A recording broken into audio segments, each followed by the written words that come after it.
So thank you everyone for joining us on day 2 of the Atlantic Virtual Coach Conference. We're really excited to be partnering with Coach MB, Coaching Newfoundland, Coach Nova Scotia, Coaching PEI, and of course all our Nova Scotia partners, so the Government of Nova Scotia, Sport Nova Scotia, and Gaming Nova Scotia.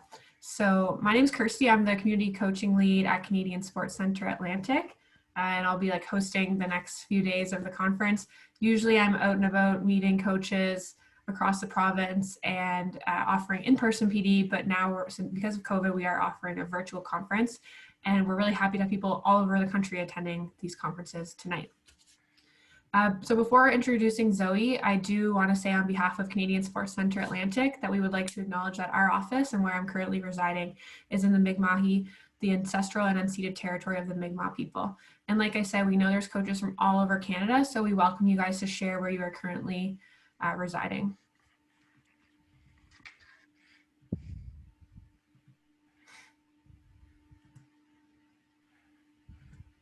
Sorry, there's a few slides. All right, so that's our lineup for tonight. And first we have Zoe with us. So Zoe Robinson came out as a transgender woman in November 2018 and started medically transitioning since March 2020, having socially transitioned in January 2019. Zoe is a former CEO and COO of Freestyle Canada. She is a chartered professional accountant and currently works as the Director of Corporate Services for the College of Physiotherapists of Ontario.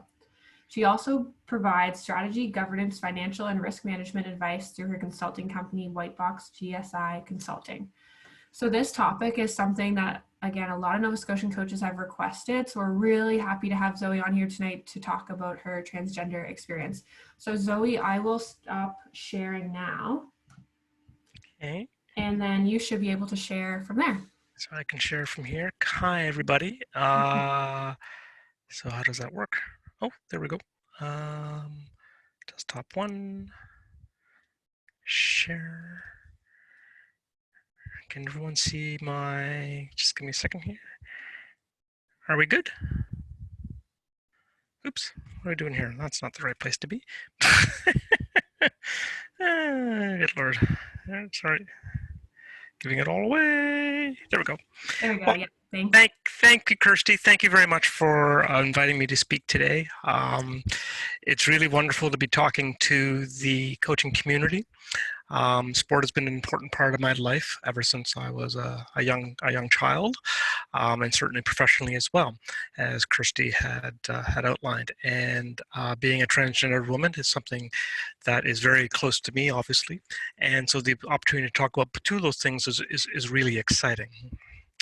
So I just want to start by saying I was born in 1964, and I was assigned male at birth, and I was born a boy. And I lived a pretty normal life as a young man, as a young boy. I dated girls. I played hockey. I played lots of sports. I skied primarily. I played tennis and baseball. In high school, I played football and basketball and soccer. I ran. I played golf. I was really just, a happy young man for the most part. And then after high school, I went to university. I attended Queen's University in Kingston, Ontario during the 1980s.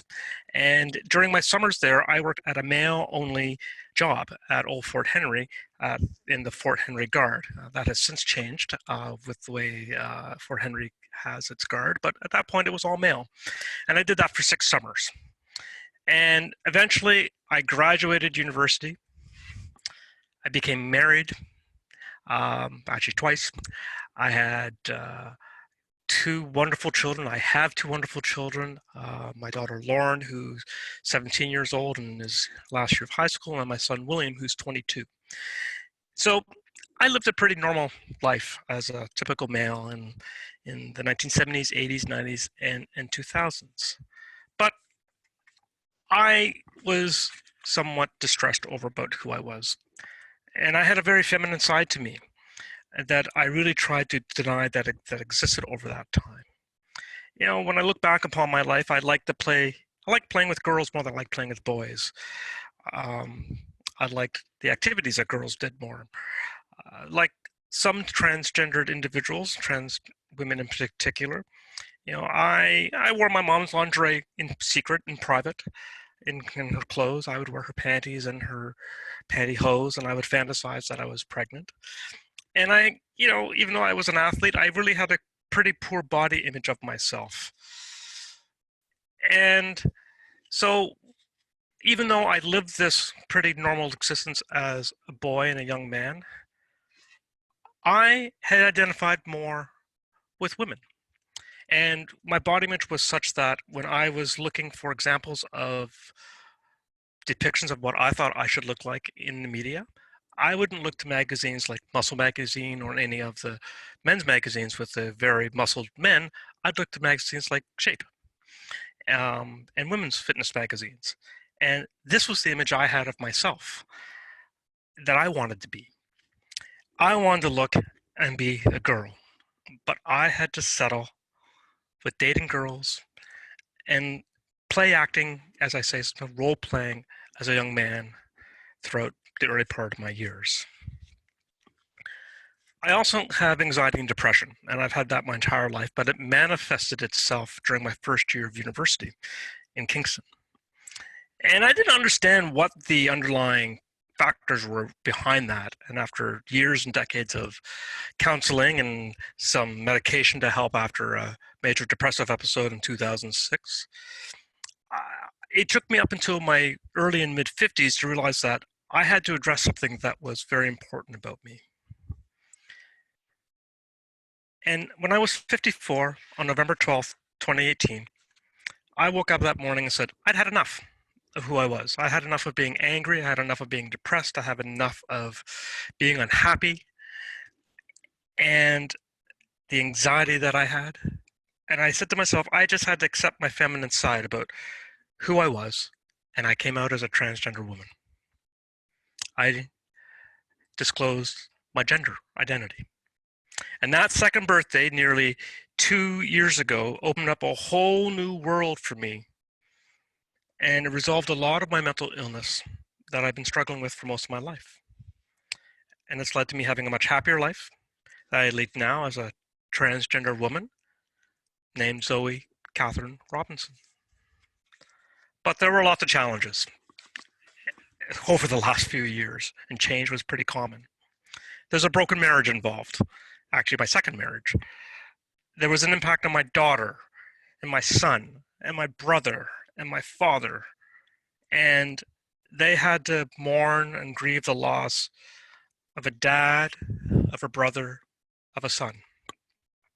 They had to mourn the loss of Bruce, my dead name. So I had to adjust to a whole new existence of new pronouns, new body images, new physical appearances, and I had to be comfortable with the fact of accepting myself in public and professionally in a new way. I feared the loss of friends, and I lost friends, absolutely. I feared about being employed, but fortunately I've been gainfully employed and it's not been an issue for me. I feared social isolation and harassment and discrimination. My family, my son in particular, and I, we feared about being physically bullied, assaulted, violence. It's important to understand that no one glibly chooses to be a transgender person. They don't do this just to win a couple of medals when they're competing in sport. Because this is about a life. This is about finding yourself and living a happy, fulfilling life. And being transgender is hard. It can be scary, and it's a challenge at times. But it's freeing and transformational, and it's absolutely been life-saving for me. My story is unique in my terms of my age and my stations in life. Every transgender person's story is unique. And there are many transgender people in Canada. So the T in LGBTQ stands for transgender.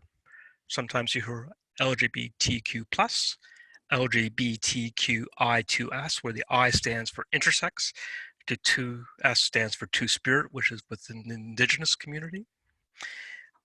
And then there's people who are non-binary, people who are gender fluid, people who are maybe asexual. And so the alphabet soup of LGBTQ covers millions of Canadians who are not heterosexual and or cisgendered and or gender diverse. But there's some terms you'll need to understand as we go through to get the concept of what it's like to be a transgender person. And I want to just go over a few of these using the genderbread person. So the first thing to understand is that there's gender identity. And this is how I think about myself, how I see myself in my head. And I can identify as a woman, as a man, somewhere in between is gender queer, gender fluid, non-binary. There's the idea of gender expression. And this is how I express myself and my gender through the clothes and behaviors and how I interact and behave with people. And they can be feminine, I can be masculine, and you see lots of people in the LGBT community who may be androgynous or who may move back and forth between feminine and masculine. And then there's biological sex, and this gets really confused a lot with the gender question that I just talked about. In biological sex, these are the objectively measurable things that you're born with. Your chromosomes, your secondary sex characteristics, women with XY and ovary, with XX and with ovaries. We have men with penises and prostates who have XY chromosomes. So you have male and female, and that's the binary system, but there's actually another type of condition called intersex, which I'll talk about a little later, which is somewhere in between being male and female. But these are naturally occurring conditions, and they're immutable. And then there's sexual orientation, and this is how you are attracted to, both physically, sexually, and romantically. So for me, for example, I identify as a woman. I express myself as a woman through the clothes I wear, through my presentation with my hair and my makeup and the jewelry, through my behavior, my mannerisms, and the way I act. I'm biologically male. I have XY chromosomes. Yes, I have a penis, and I have lots of testosterone, and I was assigned male at birth. And, I'm attracted to men and women, but that's a little complicated, and we won't get into that in very much detail. So I want to talk a little bit about something that's really relevant to this discussion. This is the difference between intersex people and transgender people, and these are very different. So intersex can also be called differences of sexual development, or sometimes you'll see in the literature disorders of sexual development. And this is a biological condition, and it is something that people are born with. And it's very different from being transgender. DSD people and intersex people generally have chromosomal abnormalities, which is generally the addition of an extra X chromosome. And that extra X chromosome can lead to various physiological differences, hormonal differences, and certainly secondary characteristics in terms of body type. But what's interesting is that intersex people, when they're born, generally have an undifferentiated genitalia, and the decision to live a life as a boy or a girl is generally made by the doctors and their parents, the child's parents, at the time of birth. So lots of intersex people never know they're intersex until later in life, when they have some other thing they've gone to see a doctor for and tests are done. And they may have lived their entire life as a girl, as a woman, and that's all they know. But they have different somewhat profiles than naturally cisgendered women. And it's important to understand that they didn't choose to live the way they did. And yes, they may have higher testosterone levels. They may have some characteristics that are more masculine in some ways, but they're still women because they live their lives as women and identify as such. And this is different than being transgender, where you live your life as one gender. You have a conflict with how you view yourself and what you actually look like in your body, and you eventually realize that I'm a different gender. I always have been a different gender, and you transition to live your life in that other gender.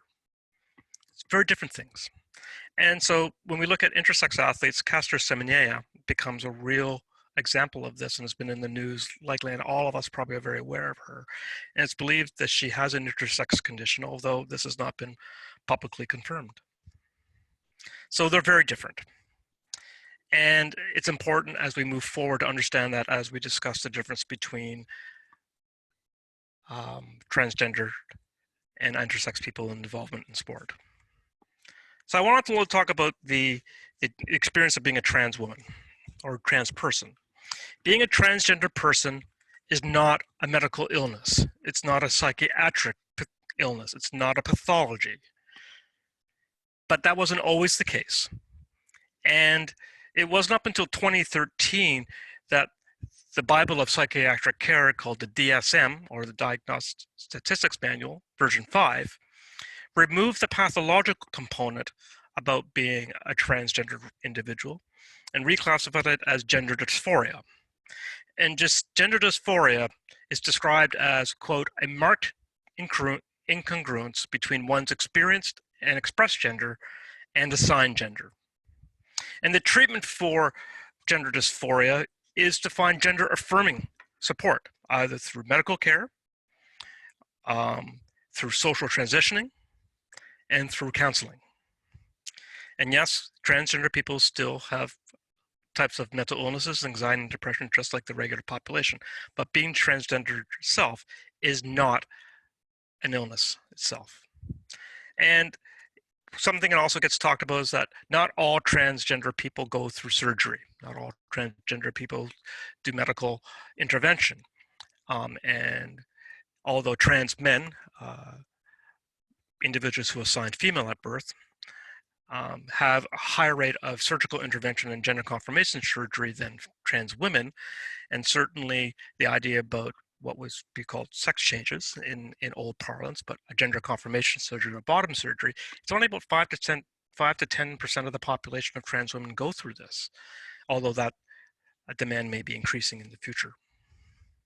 So when we look at Canada in particular, we're not a big part of the population. We're 0.6% estimated, about 184,000 people.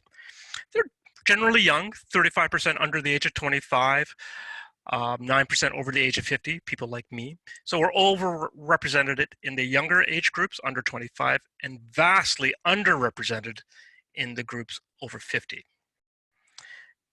Transgender people are well educated.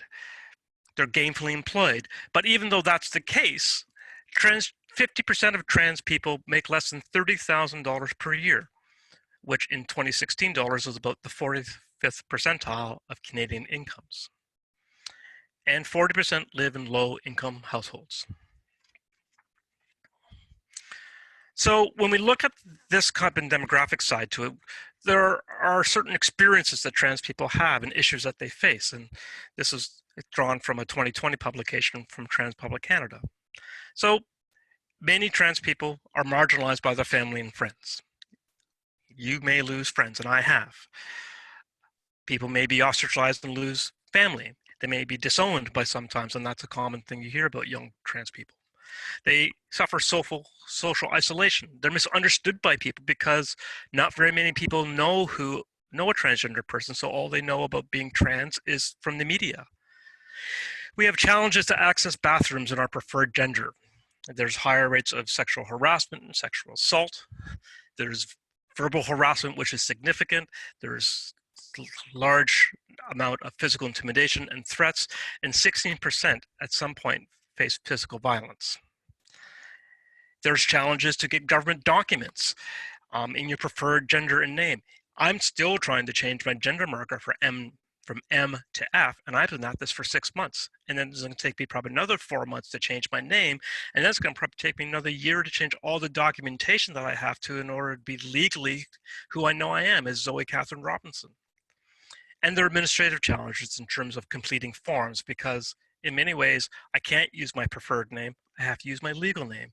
I can't use my preferred gender. I have to use my legal gender as it currently exists in my documents. So these can be very challenging things in order to live with. And the media doesn't help. In a study done by GLAAD, which is an advocacy organization in the United States, done in 2012, they looked at 10 years of media depictions on television of transgendered people. and the majority of it was negative, 54%. Transgender people were portrayed as victims, as killers, as villains, as sexual predators. 1 in 5 were depicted as sex workers, as prostitutes. We're seen as deceivers. Trans women in particular are seen as men in dresses. We're fake. We're seen as sexual deviants. We're seen as child molesters. And these are all grossly inaccurate depictions of what a transgender person is. But this is what a lot of the population understands we are. And they're seriously damaging misperceptions and conceptions. But in Canada, we're lucky. And in 2016, the Angus Reid Institute surveyed 1,400 Canadians about their perceptions of transgendered people. So 84% at that point supported expanding non-discrimination law in Canada to include gender identity and gender expression. And over 3/4 of those viewed increasing acceptance of transgender people as, quote, a sign of social progress. But how do they know that? Because what was really interesting is that 72%, nearly 3/4 of people, don't even know a transgender person. And that's something when you consider that the number of people who don't know a lesbian, gay, or bisexual person is only 14%. So very, it's a bit of an enigma in the way we live our lives. Yeah. However, the Canadians 85% felt that transgender people face a lot of discrimination in their daily lives. And the vast majority felt that Canada should work to accommodate and protect transgender people. But that doesn't mean all Canadians support that. And at the end of the day, there are trans opponents, and about 15% of the population based on this study. And unfortunately, they're generally male, over 35 years of age, and have an education of high school or less. But there's lots of good things that came out. And in June of 2017, on June 19th, 2017, a bill called C-16 received royal assent, and it's called an Act to amend the Canadian Human Rights Act and the Criminal Code. This was groundbreaking because now gender identity and gender expression are considered protected grounds in the Canadian Human Rights Act. And every province and territory has adopted similar amendments to the provincial human rights codes or acts following the passing of the federal law. So despite all the good news that's about this, it can still be a challenge. But I'm glad I live in Canada. I'm fortunate to live in Canada because it's generally very accepting, and I personally have not had very many issues. I'm fortunate not to live in the United States, which is a completely different situation, where the current administration is trying really to wipe out, remove, make transgender people disappear. So I want to talk now about transgender athletes in sport. So we're all participants in sport, coaches, we've been officials, athletes. Sport should provide positive benefits that promote positive mental health and physical health. And it should be an opportunity to socially interact with others and build a sense of community. But most transgender people and non-binary people don't experience sport in this way. They find it unsafe. They find it unsafe and unwelcoming. And what are the barriers that they try to face? Oh, there's harassment and bullying about being a trans person, being a feminine boy, being a trans woman.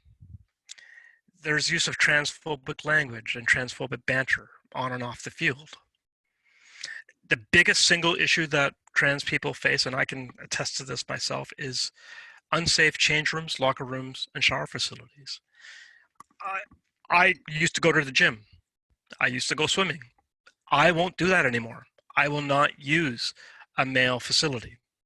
But I'm so uncomfortable with my body image at this point, because I'm still physically transitioning, that I'm uncomfortable using a women's facility as well. And I'm uncomfortable with making the other women in the facility uncomfortable too. So I just avoid it. And that's a really sad thing that many trans people experience on a daily basis. And there are also structural issues around this.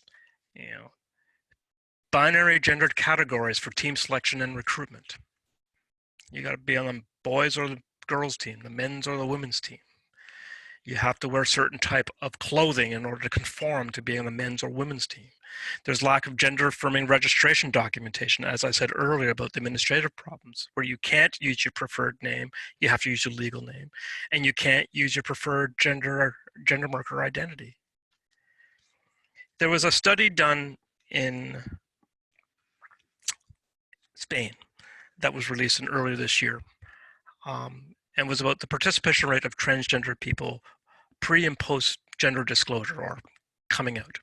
And what the study found is that there was the transgender people participated at a similar level to the general population in organized physical activity and sport prior to disclosing their gender or coming out. But once they disclosed their gender, that changed dramatically. In fact, 15% of the individuals who were transgendered, as reported in the study, stopped participating in physical activity and sport completely.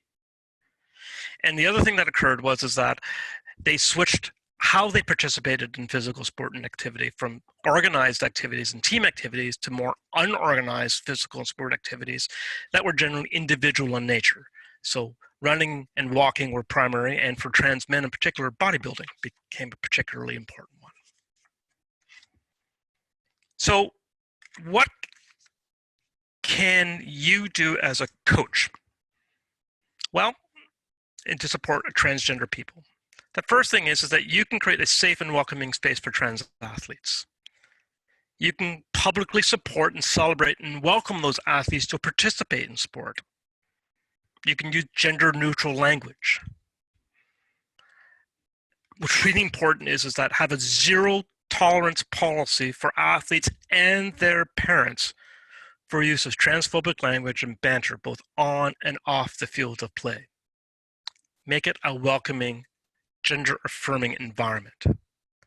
You can also do that by using the trans athlete's preferred name and pronouns. In fact, when you're introducing yourself and introducing members of the team, encourage yourself to say, hey, my name's Zoe Robinson, I'm your coach, and the pronouns I use are she, her, and hers. And then you go around the group and you ask people to give their name and give the pronouns that they use. And that becomes a welcoming, inclusive atmosphere. You can advocate within your sport, within your facilities that you use, for safe spaces in the locker and change rooms. Privacy is important. I don't care if you're a transgendered person or a cisgendered person. You know, lots of people, and I was one of those people when I was a young boy, is that I hated the locker room. I didn't want to change. I wanted a private space, but that's not the way the facilities were designed back in the 1970s, 80s, and 90s. And that's slowly changing to having more privacy. So advocate for that. And promote gender-affirming policies within your sport and registration documentation to take away the initial stigma and the initial barrier of just even signing up to participate in physical activity and sport. And the last thing I want to talk about is transgender people in elite and high performance sport. This is a very complicated, very emotional subject. We see issues, particularly in the United States, being played out around this in terms of high school and college athletics. And the real discussion is around the philosophies of inclusion of trans people versus the fairness and safety of women's only sport. And there's a long history of trans people participating in sport, and it's believed that intersex individuals have participated in women's sport for decades, if not for centuries. But they didn't really know that because they didn't realize that they were intersex or had DSD. And we find that there are different rules for trans athletes in different sports, and that particularly in the speed and strength sports, that they tend to be more impacted about these things than in the endurance sports. So what are the rules? And it's generally around levels of testosterone. And testosterone in Canada in North America is measured in nanomoles per liter. So an average woman has levels of about 0.4 to 2.1 nanomoles per liter of testosterone. Men, on the other hand, average somewhere between 10.2 and 40 nanomoles per liter. And there's a little bit of crossover between the high end of women and the low end of men. So the IOC has set a limit of 10 nanomoles per liter that that transgender people and intersex people have to adhere to in order to participate in sports at the international level. And what they have to do is they have to have those levels of testosterone for at least after 1 year and hold that continuously in order to participate. But that discussion is changing as well, where international bodies such as World Athletics, formerly IAAF, and World Rugby are lowering that level down to 5 nanomoles per liter. So who does this impact the most? It impacts those athletes with DSD, those intersex athletes. They were born a certain way. Their biology and their hormonal profile is what they were given. Yet now they're being told if you want to participate, you have to medically lower your testosterone levels to be eligible to participate.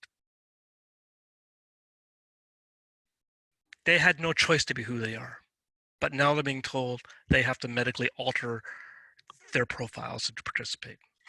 And there's also, up until today, there's no known transgendered person who's competed as an Olympian. So sport is a great place. It is a wonderful opportunity. But for many trans people, it's a difficult place to be. It's unwelcoming, it can be dangerous, and people shy away from it. And unfortunately, lots of trans people live with the dysphoria for a lot of their life because they don't come out until after they retire from sport because they just find it too dangerous to reveal their gender while they're participating in sport. But for me, well, I'm a runner. I ran the Boston Marathon in 2009. I was a sub 3-hour marathoner. I'm nowhere near that now. And I enjoy running pretty much every other day while I'm here. And I'm certainly glad that I'm living my life happily as a trans woman. And I think it's been the best thing I've ever done in my life. Thank you. Thank you, Zoe. That was incredible. I really appreciate you being so open and sharing that and informing us of all these important topics and differences and just the language in general. We don't get much education around it, so we really appreciate you taking your time to inform us of this. And you're welcome. Yeah, we're already receiving a couple questions, so yep. We might go a bit over, and I think, Karen, I know you're online, so we might have to start a little bit later because there's a couple of questions coming in. Sure. So the first one, so this person said, thanks so much for your openness and sharing your story. Do you think that you will eventually return to those sports you mentioned, like swimming, where you feel uncomfortable going into both the male and female change rooms? Is it more about your own body image or about making the other people in the room uncomfortable? It's a great question. So I bought my first bathing suit, my first